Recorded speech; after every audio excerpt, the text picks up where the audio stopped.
Take control of your Payoneer account security right now by learning how to log out all other devices with this quick and easy guide. First things first, open your web browser and navigate to the official Payoneer website. You'll want to log in using your usual username or registered email address and your password to access your account dashboard.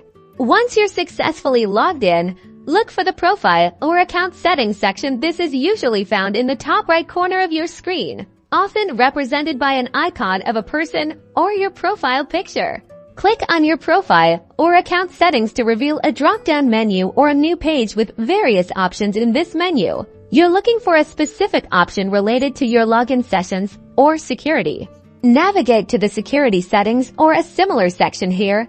You'll find information about where and when your Payoneer account has been accessed. This is the critical area for managing your active sessions.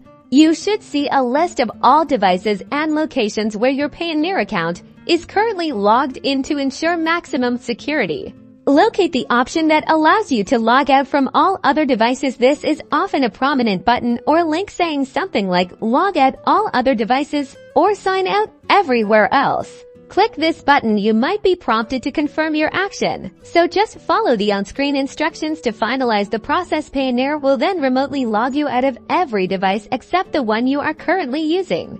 And that's it. You've successfully secured your Payoneer account by logging out all other devices, safeguarding your financial information, and taking a proactive step in managing your online security. Stay safe and keep your Payoneer account protected.